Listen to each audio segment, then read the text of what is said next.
بے پناہ بلند و بالا شانوں والا بادشاہ کہ جس کے فضل و کرم کی نہ تو کوئی انتہا تھی نہ ہے اور نہ ہو سکتی ہے. اس کا فضل اس کے غضب سے بھاری ہے. اس کے فضل و کرم کی نہ تو کوئی انتہا تھی نہ ہے اور نہ ہو سکتی ہے. اس کا فضل بڑا وسیع ہے، بے پناہ وسیع ہے، بڑا کریم ہے وہ. اس کے فضل و کرم کی نہ تو کوئی انتہا تھی نہ ہے اور نہ ہو سکتی ہے. میں پھر دہراتا ہوں کیونکہ یہ زندگی کے چند لمحات ہیں، ہمیں رجوع کر لینا چاہیے. انسان کمزور پیدا کیا گیا ہے، انسان سے غلطی ممکن ہے. اسی لیے وہ تواب الرحیم کی شان کا مالک وہ بتاتا ہے کہ میں ہوں، لیکن تو رجوع کر، میری طرف پڑھ کے تو دیکھ. ایک لمحے کے اندر اور ان لمحات کو ہمیں قدر بھی کرنی چاہیے کہ ایک سیکنڈ نہیں لگتا سب کچھ صاف ہونے میں، بلکہ اس حد تک نہیں ہے. اس حد تک ہے کہ جب بندہ سچے دل سے اس کی طرف رجوع کرتا ہے اور وہ راضی ہوتا ہے تو برے کرتوتوں کو بھی اچھے اعمال میں بدل دیتا ہے. شرط یہ ہے کہ ہم اس کی طرف رجوع کریں، اپنے رب کے ساتھ اپنے تعلق کو مضبوط کریں. رسول اللہ صلی اللہ علیہ وآلہ وسلم آپ علیہ الصلوۃ والسلام خطاب فرما رہے ہیں. آپ علیہ الصلوۃ والسلام نے اپنے انگوٹھے مبارک کو داڑھی مبارک اس جگہ رکھا، انگلی مبارک کو ادھر رکھا، اور آپ علیہ الصلوۃ والسلام نے فرمایا کہ میرا رب اتنا کریم ہے، اتنا مہربان ہے کہ اگر کسی بھی لمحے کسی بھی وقت انسان کو، اور یہ ہم بڑے آسانی سے دیکھ سکتے ہیں. اب اتنا تو سب کو پتہ ہے بیٹا کہ کیا اچھا ہے اور کیا برا ہے. ابھی خوبصورت مفتی فیصل صاحب نے خطاب فرمایا کہ ہمارے لیے کون سی چیزیں بہتر ہیں، کس چیز سے ہمارا رب ہمارے سے راضی ہوتا ہے. اس کی طرف رجوع کر کے، اور پھر یہ تو ہمیں تو پتہ ہے. میں اکثر کہا کرتا ہوں پہلے تو گریبان میں جھانکنے کی کوشش کرتا تھا، اب تو اتنا خوف زدہ ہوں کہ گریبان کے اندر جھانکتے ہوئے کی بھی ہمت نہیں ہوتی. اسی کی طرف دیکھتا رہتا ہوں کہ ساڑھے پلے ہے کہ تو ہی ہے سب کچھ، تو ہی کریم ہے، تو ہی مہربان ہے، تو ہی احسان فرمانے والا ہے. ہمارے تو حالات بہت اسی طرح کے ہیں، لیکن وہ ہستیاں کہ جن کو رسول اللہ صلی اللہ علیہ وسلم نے جنت کی بشارت دی تھی، جن کے اتنے کو آج کے پہاڑوں کے مانند قرار دے دیا، جن کے بارے میں آپ علیہ الصلوۃ والسلام نے اس انداز سے بھی فرما دیا کہ تم سب کے پیچھے شیطان لگا ہوا ہے، وہ ہر ایک کو پیچھے اس انداز سے لگا رہتا ہے کہ اسے، لیکن یہ جو میرا غلام ہے نا، یہ غلام کو آپ نے اس طرح سے بھی فرما دیا آپ نے کہ ان کو، اور انہی سے ہی آگے وہ منسوب بھی ہے جو میں بات کرنے لگا ہوں کہ آپ علیہ الصلوۃ والسلام یہ جس راستے سے جاتا ہے حضرت عمر رضی اللہ تعالیٰ عنہ، آپ علیہ الصلوۃ والسلام نے شیطان اس راستے کو چھوڑ کے بھاگ جاتا. آپ نے آگے سے نہیں پیچھے سے بھی. اللہ تعالیٰ ہم سب کو یہ پیچھے سے بات کر رہے ہیں کہ یہ بہت ہی بڑا گناہ ہے، بہت بڑا گناہ. یہ بات آپ کو پتہ ہے اس کی کس قدر ممانعت ہے، کس قدر رسول اللہ صلی اللہ علیہ وآلہ وسلم آپ علیہ السلام سے ہمیں منع فرمایا اس چیز سے. تو وہ آپ فرماتے ہیں پیچھے سے بھی وار کرنے سے گھبراتا ہے، ڈرتا ہے، بھاگ جاتا ہے، وہ راستہ چھوڑ دیتا ہے. جب ذرے برابر اچھائی اور ذرے برابر برائی کی بات ہوئی نا تو دھاڑے مار مار کے روتے تھے کہ میرے پلے ہے کیا، کس انداز سے میں، یہ تو ایک لمحے کا حساب نہیں تو یہ سارے کے سارے اکٹھے ہوں گے، میں کس طرح اپنے رب کے حضور پیش ہوں گا. امام حسن رضی اللہ تعالیٰ عنہ قبلہ صاحب سے آپ اکثر سنتے ہوں گے، آپ وہ مسجد وغیرہ میں داخل ہوتے تھے تو رویا کرتے تھے. کسی پوچھنے والے نے پوچھا یہ کیفیت آپ پہ تاریخ لرزنا شروع کر دیتے ہیں، روتے ہیں. ہے کون ہے؟ جنہیں رسول اللہ صلی اللہ علیہ وسلم نے جنتی جوانوں کو، ادھر سب نے جوان ہونا ہے، اس کو اس بھی کہہ سکتے ہیں جنتیوں کا سردار قرار دیا. لیکن کیا فرمایا کرتے؟ فرماتے کہ یا اللہ میں تو تیرے گھر میں آنے کے قابل نہیں ہوں، روز محشر میں کس طرح سے تیرے سامنے پیش ہوں گا. تو جو جمعہ کا دن ہے ابھی اب تیاری بھی کرنی ہے رپورٹ کی، جو میں جس طرح پہ بات کرنے کو سمیٹنا چاہ رہا ہوں، بڑا کریم ہے وہ، بہت مہربان ہے، اس کی طرف رجوع کریں، اس کو پکاریں، اس سے معافی مانگیں، وہ بڑا قریب ہے ایک لمحے کے اندر اندر۔ لیکن اس چیز کو یاد رکھیں کہ خدا را توبہ وہ کریں جس کے بارے میں کہا کہ پکی توبہ ہو، سچی توبہ ہو، پھر اللہ مدد بھی کرتا ہے۔ اگر ہم دل سے دل کے ساتھ اچھی نیت لے کے اس کی طرف رجوع کرتے ہیں نا کہ کرم فرما دے، آسان فرما دے، مجھے ان احوال سے نکال لے، میں تیری خوشنودی چاہتا ہوں، تیری رضا چاہتا ہوں، پھر اس کی مدد بھی ہوتی ہے۔ جب اس کی مدد ہوتی ہے تو بندہ کے لیے یہ سفر آسان ہو جاتا ہے۔ اس لیے جو میں کہہ رہا تھا نا، آپ نے صلوات و سلام فرماتے اس طرح رکھا اور اس طرح آپ نے صلوات و سلام میں کسی بھی جگہ کسی کو ندامت محسوس ہوئی نا کہ میں نے یہ جو کام کیا ٹھیک نہیں کیا، دل کی بات کی نا، دلوں کو اس میں بہت بڑا اسے پھیلایا جائے تو دل کو ایک دوسرے سے خراب کرنا، کوئی بھی کسی میں مفتی صاحب کو کہ دل کو عبدالعزیز صاحب سے خراب کروں یا عبدالعزیز صاحب میرے دل کو ان سے، یہ بہت بڑا جرم ہے، بہت ہی بڑا جرم ہے۔ یہ مخلوق اس کی ہے، یہ اس کا سب کچھ اسے بابا یہ میری عیال ہے۔ جب اس طرح سے ہم کوئی حرکت کرتے ہیں نا تو وہ اس کے نزدیک بہت ہی برا ہوتا ہے۔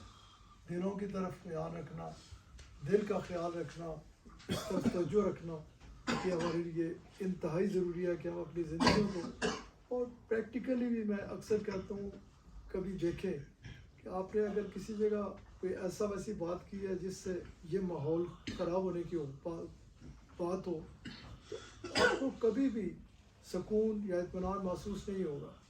ویئر آپ کبھی بھی کسی بھی جگہ یہ جیسے ابھی انہوں نے حدیث مبارک کے آپ جوڑنے کی بات کریں گے نا، ایک تو اللہ اتنا راضی ہوتا ہے، اور جب وہ راضی ہوتا ہے تو وہی تو سکون دل دینے والا ہے، اطمینان قلب دینے والا ہے۔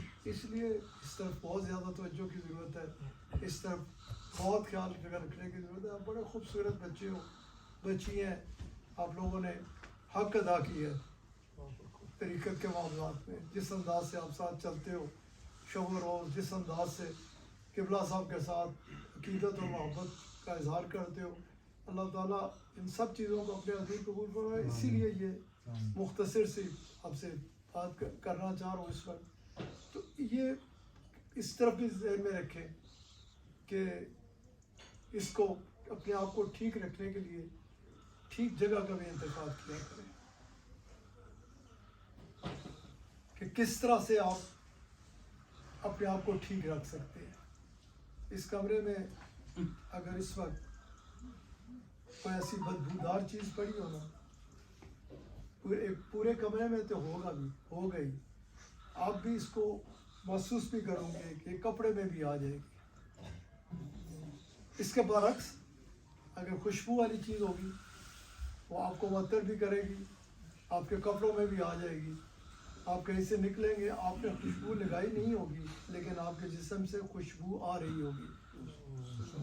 جیسے مولانا روم نے ہی فرمایا تھا نا، میں نے درخت کا جو پھول کے مٹی کو اٹھایا گندی پانی کے ساتھ سے تو صبح تو اس پہ خوشبو تھی، آپ فرماتے ہیں اس کے بعد اس پہ بدبو تھی، آپ فرماتے ہیں ساتھ ہی ایک گلاب کا پودا تھا، میں نے اس کے نیچے سے مٹی اٹھائی تو اس پہ خوشبو تھی۔ کہتے ہیں میں نے سوال کیا مٹی تو وہ بھی مٹی، تو بھی مٹی، تیرے میں بو کیوں ہو، تیرے میں خوشبو کیوں؟ وہ کہنے لگے میں گندگی کے ساتھ ہوں اس لیے میرے میں بو آ گئی ہے۔ اور اس نے کہا کہ میں گلاب کے پودے کے نیچے ہوں، اس پہ پانی برستا ہے تو ٹپکتا ہے نیچے آتا ہے تو میرے میں بھی خوشبو آ گئی ہے۔ اچھی صحبت رکھے، جب آپ اس طرف توجہ دیں گے تو اس کی بہت زیادہ ضرورت ہے کہ آپ جدھر بیٹھے، اور اچھا برا میں نے پہلے کہہ دیا، اس کو کوئی اس دین نے تو اس کو اتنا کھول کھول کے بیان کر دیا نا کہ اس پہ سیکھنے کی بھی کوشش کریں کہ آپ جب بھی آپ کی زبان اس انداز سے ہلتی ہے نا اس کو روکنے کی کوشش کرے. انسان ہے کمزور ہے. آپ علیہ السلام نے فرمایا کہ اگر تیرا دل کر رہا ہونا کہ کوئی ایسی بات کرے کہ جو ٹھیک نہیں ہے کسی کے لیے بھی, اس وقت اگر تو اپنی زبان کو روک لے گا نا, آپ علیہ السلام نے میرا رب تیرے طرف سے اس عمل کو ایک انتہائی مقبول والی عبادت کے طور پہ لے لے گا. لیکن مسئلہ یہ معاشرے میں ہمارے اتنی خرابی پیدا ہو چکی ہوئی ہے, ہم رہ نہیں سکتے. سوشل میڈیا ہو, ادھر ادھر کی باتیں, ان چیزوں سے لے کے ہم نے اس کو ذہن میں رکھیں. جب آپ علیہ السلام نے یہ فرمایا نا کہ جب سارے گناہوں کی بات ہوئی, یہ عرض کی کہ یہ بھی ہے کبیرہ گناہوں کی, آپ علیہ السلام نے کس چیز کا انتخاب فرمایا؟ سب سے پہلے کہ جھوٹ کو چھوڑ دے. اس سے کبیرہ گناہوں کا اعتراف کیا تھا. نتیجہ کیا نکلا کہ وہ سارے گناہوں سے نکل آیا. اس موقع پہ پھر آپ علیہ السلام نے یوں بھی فرمایا, ایک شخص کے جھوٹ کا پہلے میں نے بتا دیا کہ کتنا بڑا گناہ ہے. قرآن کریم میں لعنت اللہ علی الکاذبین, آپ اس پڑھ رکھا ہے, سب کو یاد ہوگا. استغفر اللہ, اللہ نے بچا کے رکھے. لیکن آپ علیہ السلام نے فرمایا کہ اگر کسی شخص نے کوئی بات سنی اور اسے بغیر تحقیق کے آگے کسی کو کہہ دیا, جیسے ہم سنتے ہیں فلاں کرپٹ ہے, فلاں چور ہے, فلاں یہ ہے, فلاں یہ ہے, فلاں وہ ہے, فلاں وہ ہے. کسی کے پاس پکا اس کا ثبوت ہوتا ہے؟ مجھے میرے پاس تو نہیں, آپ پہ سے کسی کے پاس نہیں. سنتے ہیں نا, ادھر سے سنا ادھر سے سنا, ایسے ہی ہوتا ہے نا جی. کسی کے پاس کوئی ڈیفینیٹ اس پہ ہوتا ہے, کیونکہ یہ ذہن میں رکھیں کہ نہ مجھے پتہ ہے نہ آپ کو پتہ ہے کہ دنیا میں اللہ کریم کے اس وقت قریب کون ہے, کہ کسی کو نہیں پتہ. اس لیے جب ہمیں پتہ نہیں ہوتا تو ہم جب اسے فارورڈ کرتے ہیں, آگے کرتے ہیں, رسول اللہ صلی اللہ علیہ وسلم کہ کسی کے جھوٹا ہونے کے لیے یہ بہت کافی ہے, کوئی بات سنی اور اسے بغیر تحقیق کے آگے بھیج دیا. پھر جب آپ علیہ السلام نے کہا کہ یہ غیبت بہت بری چیز ہے, بیک بائٹنگ جسے آپ کہتے ہو. ادھر صحابہ کرام رضوان اللہ تعالیٰ علیہ غور سے سنیے گا میری بات. کہ پہلے کہا نا, اگر کسی کے ذہن میں آئے جی میں تے پتہ ہے جو میں کہنا ہے اس کی کرت میں جاننا, کسی کے ذہن میں یہ آ جائے تو کسی, آپ علیہ السلام نے جب کہا کہ یہ بہت بدترین چیز ہے, اس سے بچو, آپ کے آگے عرض کی گئی کہ یا رسول اللہ صلی اللہ علیہ وسلم اگر کسی شخص پہ کوئی عیب ہے اور وہ میں کسی کو بتاتا ہوں کہ اس میں یہ عیب ہے, غور سے سنیے, یہ میں نہیں کہہ رہا, یہ ان کی بات ہے کہ جن کی وجہ سے ہم ہیں. آپ علیہ السلام نے آگے عرض کی گئی کہ اگر ہو اور پھر ہم بیان کریں, آپ علیہ السلام نے اسی کو تو غیبت کہا جاتا ہے. اگر نہیں ہے آپ کہو گے وہ تو پھر بہتان ہے. اور آپ علیہ السلام نے کہا کہ میں بہتان کے بارے میں بتاؤں تمہیں کہ وہ اللہ تعالیٰ کے نزدیک اتنا بڑا جرم ہے کہ تم شاید نکل نہیں چھوڑ دو کہ میری زبان کے سلپ نہ ہو کسی کے والے. تو یہ ان چیزوں کو سمجھنا, اس طرف خیال رکھنا, اور پھر کھول کے بیان کیا گیا. آپ علیہ السلام نے کہا کہ ہمارا دین یہ کہتا ہے نا, اس کو کس چیز سے منسوب کیا گیا ہے, اپنے بھائی کے, مردہ بھائی کے, میت پئی ہوئے اس کا گوشت کاٹ کاٹ کے کھا رہا, اس انداز سے اس کو بیان کیا گیا. پھر قرآن کریم کی روشنی میں لیں کہ اگر کسی نے کسی کے عیب کے بارے میں جانا, اسے پتہ چل گیا اور اس نے اللہ کے خوف سے کہ یہ اس کی مخلوق ہے اس پہ پردہ ڈال دیا, آپ علیہ السلام فرماتے ہیں کہ اللہ تعالیٰ اس سے بہت راضی ہوتا ہے, کیونکہ مخلوق اس کی ہے. اور بالکل اس سارے اس کو چھوڑ کے ادھر کسی کو کوئی فائدہ ہوتا ہے؟ اگر ہوتا ہے تو میں بھی دسو, میں بھی ناراض جاؤں, اللہ نہ تو کدے نہیں. لیکن اگر اس سے کچھ ملتا ہے اس حد تک بتایا گیا نماز تو نے پڑھی, تو نے کسی کے خلاف بات کی, اچھل کے تاری نماز اس سے چلے گی. انج ہے جی, اچھا عمل تم نے کیا, برا عمل وہ کر رہا ہے, تم اس کو برا کہہ رہے ہو, کھڑا کر کے تمہارا عمل اچھا اس سے باتیں چلا گیا. اور پھر اکثر آپ کے آگے میں نے بیان بچوں کے آگے بیان کی ہے نا کہ آپ علیہ الصلوۃ والسلام میں کس کی سمجھ سے پہلے ہے ہی کچھ نہیں. عرض کی گئی کہ جس کے پاس کوئی کھجوروں کا باغ نہیں, بکریاں نہیں, کچھ نہیں, وہ میں کیونکہ اب چند باتیں آپ سے کر کے پہلے چلا جانا ہے, جس کو اگر مضبوطی سے تھام لو گے نا تو یقین رکھے آپ کہاں سے کہاں نکلتے چلے جاؤ. آپ علیہ الصلوۃ والسلام پوچھا کس کو, تو عرض کی گئی کہ اس کے پاس باغ نہیں ہے, اونٹ نہیں ہے, بکری نہیں. نہیں, آؤ میں تمہیں بتاتا ہوں کون ہے مفلس. اب پہاڑا دی مانت نمازاں تے روزے تے حج تے زکاتاں اکٹھیاں کر کے چلا گیا, لے گیا نال دنیا تو. آپ علیہ الصلوۃ والسلام فرماتے ہیں پھر وہ دن جس دن ہم نے سب نے کھڑا ہونا ہے اللہ کے حضور. آپ علیہ الصلوۃ والسلام نے اس دن جب اس کے حضور کھڑا ہوا, اس کی مخلوق میں سے ایک نے کہا اس نے میرے ساتھ یہ کی زیادتی کی تھی, اس نے میری غیبت کی تھی, یہ میری عزت سے کھیلا تھا, اس سے میرا حق مارا تھا, اس نے میرے ساتھ یہ کیا تھا. آپ علیہ الصلوۃ والسلام فرماتے ہیں اللہ کریم حکم فرماتا جائے گا جس کا اس کے ساتھ زیادتی کی اس کے پاس ہے نا, یہ اس کا اٹھا کے یہ اس کو دے دو, یہ اس کو دے دو, یہ اس کو دے دو, یہاں تک کہ آپ علیہ الصلوۃ والسلام فرماتے ہیں وہ خالی کھڑا ہوگا, اس کے پلے کچھ بھی نہیں رہا ہوگا. آپ علیہ الصلوۃ والسلام فرماتے ہیں اس سے مفلس. میں نے کہا اس سے کچھ فائدہ ہے, تو آپ نے کہا نہیں. اور اس سے بچنے میں کتنا فائدہ ہے یہ تو اللہ اور اس کے حبیب علیہ الصلوۃ والسلام بتاتے ہیں. یہ جب ہم اس کو کہتے ہیں نفاق, اور اس کا اگلا سٹیپ ہوتا ہے منافق. نفاق ہے یہ, جس لیے آپ علیہ الصلوۃ والسلام یہ ٹھیک ہے نا تو سب ٹھیک ہے, اگر یہ ٹھیک نہیں ہے تو کچھ نہیں ٹھیک. نفاق کیا ہے کہ آپ اپنے مسلمان بھائی کے لیے وہ نہ چاہیں جو اپنے لیے چاہتے ہیں.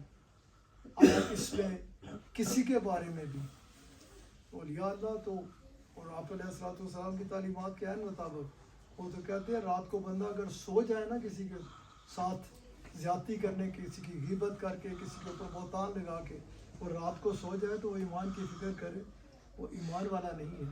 اگر اس کے پاس ایمان ہوتا تو بستر پہ لیٹتا تو اس سے اس کی یہ جو میں چھوٹا موٹا کوئی ہو جائے تو راتی نیند نہیں آتی, دنیا کا نقصان جانی سکتا مالی, تو وہ آپ فرماتے ہیں وہ اس کو اتنا بڑا بوجھ اس کے اوپر آ جاتا ہے کہ وہ پھر پاسے پلٹ جائے, وہ سو ہی نہیں سکتا. ارادہ کر لیتا ہے یا اللہ اگر تیرے سے پہلے معافی مانگتا ہوں, اگر صبح مجھے نصیب ہو گئی تو سب سے پہلے جا کے اس سے, اگر آپ ٹھیک ہوتے ہیں تو اللہ ایسے مزید بدل بھی فرماتا ہے. میں بات کر رہا تھا, کوشش کریں جس قدر ممکن ہو سکے اپنے معاملات کو جیسے رسول اللہ صلی اللہ علیہ وسلم میں دیکھنا چاہتے ہیں اس کے مطابق رکھیں, صاف رکھیں, پاک رکھیں, اپنے آقا علیہ الصلوۃ والسلام کی محبت میں ڈوب کر ماحول ہمیشہ کوشش کریں کہ آپ کو ایسا ملے.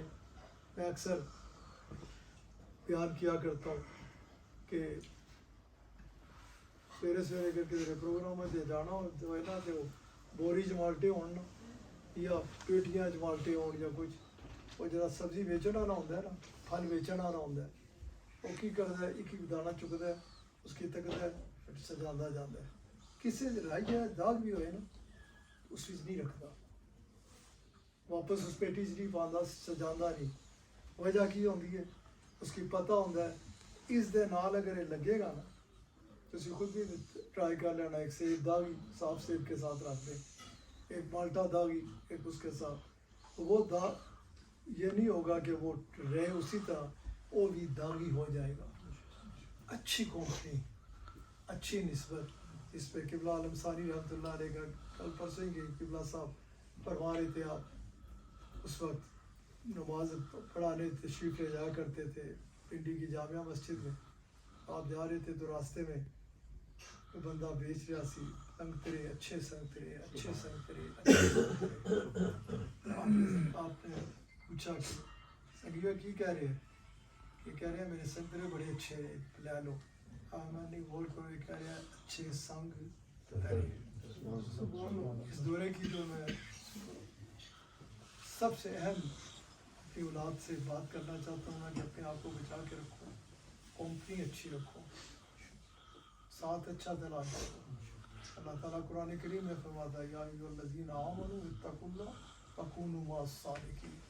اللہ سے جڑو، اچھا ساتھ، سچوں کا ساتھ. اور سچا بندہ وہی ہوتا ہے کہ جس کی نیت بھی صاف ہے، اس کا کیونکہ یہ بظاہر قلب نہیں ہوتا، اندر بھی بے معاملہ ہوتا ہے. جو کسی کو کسی اس پہ دیکھتا ہے تو اس کی عزت سے کھیلتا نہیں، بلکہ کوشش کرتا ہے کہ آپ کے آگے دعا کرے، کیونکہ اللہ سے اگر وہ کسی کے لیے بھی خیر مانگے گا کہ یہ اس پہ تو اللہ تعالیٰ اس کی مدد کرتا ہے. خوبصورت ترین کام کر رہے ہیں آپ سب، بہت اچھا کام کر رہے ہیں. اس پہ وسعت پیدا کریں. میرے جانے کے بعد اس راستے سے یہ نہیں کہ ابھی جو اراؤنڈ دا کلاک ساتھ چل رہے ہیں اور پھر کلاک میں ایک منٹ بھی نہ آئے کہ اس طرف دھیان جائے. اس لیے کوشش کریں، یہ ہماری بھلائی کے لیے. دنیا آپ کو پتہ ہے نہ کوئی لے کے گیا نہ کسی نے لے کے جانا. اس طرف اور وہ اتنا جس میں میں بات کر رہا تھا اسی پہ ختم بھی کرتا ہوں. وہ بڑا کریم ہے، وہ بڑا مہربان ہے. اس کی رضا کی خاطر آپ اتنا سا کرو گے جیسے یہ فرما رہے تھے نا آپ علیہ السلام نے فرمایا کہ تمہاری دانش میں وہ ایک روٹین کا میٹر ہو کہ تم نے کسی کہہ دیا السلام علیکم ورحمۃ اللہ وبرکاتہ، کیا حال ہے، گھر میں خیریت ہے، تم سمجھو گے یہ کچھ بھی نہیں. لیکن آپ علیہ السلام فرماتے ہیں رب کے نزدیک یہ پہاڑوں کی مانند عمل ہے. جب ادھر جاؤ گے پہاڑوں کے مانند سے اپنے لیے نیک اعمال لے پاؤ. اور آپ نے بڑا بہ نہیں ویسے ہی کسی کی کور کے تکیا، کسی کے بارے میں دل میں رکھا کوئی ایسی بات، کسی کے لیے کچھ پورا جملہ کا تم سمجھو گے کچھ نہیں. میرے رب کے نزدیک جیسے وہ نیکی کے پہاڑوں کی طرح ہے اسی طرح پہاڑوں کی طرح بن جائے. کوشش کرنا ہمارا کام ہوتا ہے. بہت کچھ جس قدر ممکن ہو سکے اس راستے میں آگے بڑھنے کی کوشش کریں، اچھا ساتھ اختیار کرنے کی کوشش کریں. اب اس زندگی کو ہمیشہ یہ ذہن میں اس انداز سے گزاریں جیسے صوفیاء کرام فرماتے ہیں کہ شاید کیونکہ پتہ تو نہیں نا، بالکل آپ فرماتے ہیں کہ پتہ ہی نہیں ہے. نوبڈی نوز آنے والے مومنٹ پہ اس کا دام زندوں میں ہوگا یا مردوں میں. تو وہ فرماتے ہیں اگر تم یہ کر لو نا کہ شاید یہ لاسٹ مومنٹ ہو، اس پھر بندہ پھر دل میں خوف بھی پیدا ہوتا ہے، پھر اس کی توجہ آگے کی طرف بھی جاتی ہے، پھر اس کا دھیان یہ بھی جاتا ہے کہ میں کچھ آگے کے لیے اپنے لیے کر سکوں، میں آگے کچھ بھیج سکوں، میرے کریڈٹ میں کچھ ہو کہ کل اللہ کے حضور پیش ہوں تو اس انداز سے پیش ہوں کہ میرا رب میرے سے راضی ہو جائے. ہماری تکلیف کا مقصد صرف اور صرف اللہ کی رضا ہے. ہمیں سنسیرٹی کے ساتھ کام کرنا چاہیے. میں کل بچوں کے ساتھ بات کر رہا تھا، آپ صاحب تھے، کسی جگہ شیب صاحب تھے، ساتھی صاحب تھے، میں بات کر رہا تھا کہ ہمارا کام ہے کہ ہم اچھائی کی طرف بلاتے رہیں، نتیجے سے ہمارا کوئی غرض نہیں ہے، قطعی نہیں، کیونکہ اس نے جو کرنے والا وہ ہے. ہم جب کسی جگہ بھی ہمیں کسی جگہ مایوس نہیں ہونا چاہیے، گیو اپ نہیں کرنا چاہیے. ہم اپنے کام سے کام رکھیں، نام سے نہیں، کام سے کام رکھیں. زیادہ تباہی نام سے پھری ہے. میری تنظیم، میری مسجد، میرا ہو اس میں ادھر ہے تو ٹھیک، ادھر سے نہیں. کام سے غرض رکھیں اور سنسیرٹی کے ساتھ کام کریں. تو بندہ نام سے نہیں کام سے غرض رکھتا ہے تو وہ اس کے کریڈٹ پہ چلتا چلا جاتا ہے. اس سے جب وہ اس نے اس کام کے لیے آیا تھا دنیا میں، آگے جب پہنچتا ہے تو اجر ہی اجر ہے، بے پناہ اجر ہے اور بے پناہ اجر ہے. اس حوالے اس کو کبھی بھی یہ نہ کرے کہ میں یہ اتنا یہ نہیں ٹھیک ہوتا، یہ نہیں وہ. اکثر آپ نے واقع بنی اسرائیل میں ایک بہت ہی کھرا اللہ والے تھے اور انہی کے ساتھ اس علاقے میں ایک شخص تھا جو نافرمان تھا. جتنے وہ فرما بردار تھے اتنے ہی وہ نافرمان تھا. وہ ہر وقت لگے رہتے ساتھ کہ ٹھیک ہو جا، اس طرح سے اس طرح سے اس طرح سے رائے. ہدایت کی طرف بلاتے رہتے. اس وقت کی شریعت کے مطابق ایک دن اس کی زبان سے یہ نکل گیا کہ تیرا کچھ نہیں ہو سکتا, تو جہنمی ہے. ان پہ اتنی سخت پکڑ ہوئی اللہ تعالیٰ کی طرف سے کہ تم کون ہو, تمہیں کس نے طاقت دی کہ تم اسے کہو کہ یہ جہنمی ہے. یہ میرا کام ہے کہ میں جسے چاہوں ادھر بھیج دوں, جسے چاہوں ادھر بھیج دوں. ہمیں اپنے کام سے غلط نہیں چاہیے آل دا ٹائم. بس اچھائی کو بیان کرنا, خیر کا جیسے بات کر رہے تھے, خیر کا بات ہی نہیں کرنا, خیر کا حصہ بھی بننا. اس کو لے کے جب ہم آگے چلتے ہیں تو اللہ کی رحمت ہماری شامل حال ہوتی ہے. وہ بہت کرم فرماتا ہے, وہ بہت احسان فرماتا ہے, وہ بہت کریم. بلیو می, وہ اگر آپ اس کے ساتھ اپنے کنیکشن کو جوڑ لیتے ہیں نا تو پھر آپ کو ہوتا ہے کہ میں نے اپنا ادھر ادھر وقت ضائع کیوں کیا, کس وجہ سے میں ادھر ادھر بھاگتا رہا. یہی تو اصل ہے, یہی تو ہے کہ جو وہ دیتا ہے کوئی دے نہیں سکتا, جیسے وہ نوازتا ہے کوئی نواز نہیں سکتا. اور اس کو پانے کے لیے رستہ وہی ہے جو رسول اللہ صلی اللہ علیہ وسلم آپ علیہ الصلوۃ والسلام نے ہمیں دیا ہے. اور وہ خیر کا رستہ ہے, وہ دوسروں کا بھلا چاہنے کا رستہ ہے, وہ محبتوں کو تقسیم کرنے کا رستہ ہے, وہ تکالیف کو دور کرنے کا راستہ ہے, وہ کسی کی پریشانی کو دور کرنے کا راستہ ہے. اس سے ہٹ کر کسی بھی جگہ اگر آپ کو بات کرتے ہیں تو کیونکہ ہمارے آقا علیہ الصلوۃ والسلام عالمین کے لیے رحمت, میرے آپ کے لیے نہیں ہے, سب کے لیے رحمت ہے. جس نے کلمہ شریف پڑھا اس کے لیے بھی رحمت ہے اس دنیا میں, جس نے نہیں کلمہ شریف پڑھا اس کے لیے بھی رحمت ہے. آپ علیہ الصلوۃ والسلام فرماتے ہیں میری شفاعت میری امت کے بڑے مجرموں کے لیے مختص ہے. پتہ سارے پتہ ہے نا, یہ مدینہ پاک گئے ہو, آج بھی لکھا ہوا ہے نا. پھر آپ علیہ الصلوۃ والسلام کہ بے شمار فرمودات اس حوالے سے آپ نے جو رو رو کے دعا مانگی ہے کس کے لیے مانگی ہے؟ ساری سب کے لیے مانگی ہے, ہر ایک کے لیے. لیکن اس کی اس وقت آپ کی نگاہ کس کی طرف اٹھتی تھی؟ جہاں پہ ہے میری شفاعت, جو پھنسیں گے کون پھنسیں گے, ان کے بارے میں آپ نے فرمایا کہ میں اپنے رب سے راضی اس وقت کہوں گا جب نہیں ہوں گا, اس وقت تک جب تک میں سب کو نکال نہیں لوں گا. یہ کون ہے؟ اگر تیرے اور میرے آقا میں ہمارے بادشاہ تو یہ چاہتے ہیں تو پلیز ادھر ادھر نہ پھیرو, انہی کے پیچھے چلو. اس میں راحت ہے, اس میں سکون ہے, اس میں اطمینان ہے. آپ علیہ الصلوۃ والسلام کی تمام ہی اللہ کی رضا ہے, خالی رضا ہی نہیں, وہ پسند کرتا ہے دوست بنا لیتا ہے, برائیوں سے پاک کر دیتا ہے, گناہ معاف فرما دیتا ہے. تو اس نشست میں انہی بات پہ کہ ان پریکٹس لانے کی کوشش کریں, اپنے دین کی روح کو سمجھیں, اس پہ عمل کرنے کی عمل کر کے کسی کا کوئی فائدہ کر سکتے ہیں ضرور کریں. طاقت نہیں ہے دعا دے سکتے ہیں نا, دعا دیں. کیا رسول اللہ صلی اللہ علیہ وسلم علیہ وسلم نے ایک مقام پر یوں نہیں فرمایا کہ کوئی شخص یہ کہنے میں لاتا, اس کے حدیث بھی بے شمار ہے کہ وہ اپنے رب کے آگے یہ دعا کرے کہ یا اللہ اپنی کل مخلوق کی خیر فرما, یا اللہ اپنی کل مخلوق کی خیر فرما. آپ علیہ السلام فرماتے ہیں میرا رب اس سے اتنا راضی ہوتا ہے اس سے کہ پھر وہ جو اللہ سے مانگتا ہے نا اللہ اسے دیتا ہے. سیدنا غوث اعظم رضی اللہ تعالیٰ عنہ آپ علیہ السلام کے اس فرمان مبارک کو سامنے رکھتے ہوئے آپ فرماتے ہیں اور تو پتہ نہیں میرے کو کچھ ہے یا نہیں, اور تو پتہ نہیں وہ راضی ہوگا یا نہیں, لیکن ایک بات ہے میں نے کبھی دعا یہ نہیں مانگی میرے بیٹے کے ساتھ, میرے بھائی کے ساتھ, میرے عزیز کے ساتھ, میرے اس کے ساتھ یہ ہو جائے, میرے مسلمان کے ساتھ یہ ہو جائے. میں نے جب اللہ کے آگے ہاتھ اٹھائے ہیں نا تو یہی عرض کی ہے کہ تیرے حبیب علیہ السلام فرماتے ہیں میں اس سے راضی ہو جاتا ہوں تو میری مخلوق کے لیے دعا کے لیے ہاتھ اٹھاتا, دعا کے لیے. تو آپ فرماتے ہیں مجھے اس پہ ضرور ہے کہ یہ تو میرے کریڈٹ میں آئے گا کہ تو نے میری مخلوق کا بھلا چاہتا تھا, جہاں تیرے لیے بھلا ہی بھلا.